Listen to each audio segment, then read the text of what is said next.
Jadi kalau antum ikut ta'lim ini, ya, baik ikhwan di sini ataupun akhwat yang di bawah, kan, para ibu sekalian, dengan belajar ini ternyata keimanan kita tidak meningkat, ibadah kita semakin menurun, maka ada yang harus kita evaluasi dari pelajaran kita. Ya. Jelas ya? Baik. Biasanya kalau orang sudah kenal dengan sesuatu, hal yang sangat dicintainya akan lebih dekat atau jauh? Lebih dekat, dan dia akan melakukan apapun yang dimintakan oleh kekasih yang dia cintai.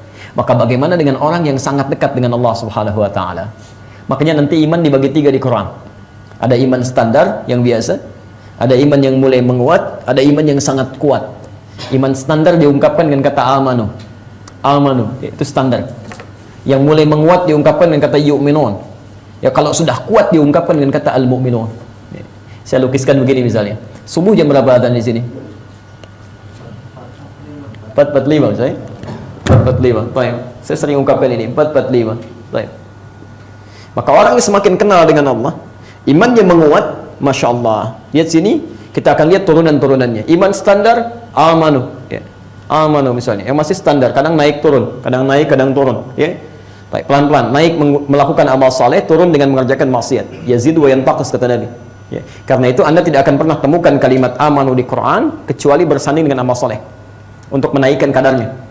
Walas innal insana lafi illa alladziina wa amilus shalihat. Ya ayyuhalladzina amanu kutiba alaikumus shiyam. Ya ayyuhalladzina amanu kutiba alaikumul qisas.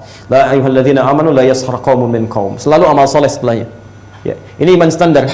Dipanggil 4.45, diuji lewat ibadah, datang 4.45. Jadi kalau azan subuh 4.45, Allahu akbar, Anda kemudian baru merespon, berarti keimanan Anda standar. Ya, tidak kuat, tidak rendah, standar. Ya. Atau masuk kerja jam 8, jam kerja jam 8, datang ke kantor jam 8, standar kan? Kalau antum datang jam 7 itu hebat namanya. Tapi kalau Anda datang jam 8 itu standar. Ya. Yu'minun naik sedikit, Masya Allah, 4.40 bangun, siap-siap sedikit. Ya wudu, begitu azan langsung, gitu kan? Menyiapkan diri dan sebagainya. Nah, itu sudah yu'minun, mulai menguat. Mulai menguat. Tapi Masya Allah, kalau sudah yang ketiga ini luar biasa. Dipanggil 4.45, dia datang dari jam 3. Saking kenalnya dengan Allah, saking taunya, saking pahamnya sifat-sifat Allah, dia keluarkan semua sifatnya, dia tunggangi waktunya.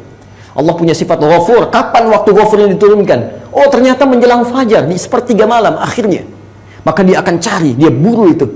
Yanzilu Rabbuna tabaraka wa ta'ala, Allah membentangkan rahmatnya ke langit dunia di akhir sepertiga malam menjelang fajar. Maka dia tawarkan 3 permohonan pada hambanya, ya. Siapa yang memohon akan dikabulkan, yang meminta akan diberikan, dan beristighfar aku akan kabulkan, kata Allah. Man istaghfara li ghafartu lahu.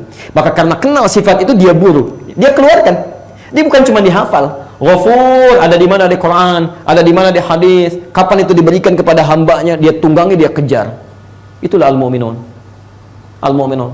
Makanya cara salat al-mu'minun dengan cara salatnya yu'minun itu beda. Apalagi dengan amanu. Coba lihat, yu'minun pertama disandingkan dengan salat.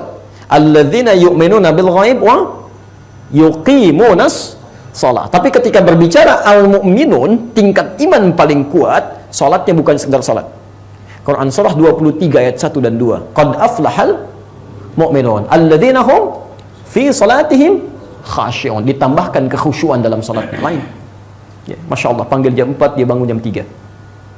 Ya, yang bermasalah ini yang di bawah standar. Dipanggil 4.45, dia baru bangun jam 5 lewat 44. Ya, ini pun belum ingat sholat, kan? Masih ingat-ingat yang lainnya. Itu persoalan-persoalan yang kita mesti coba atasi. Ya.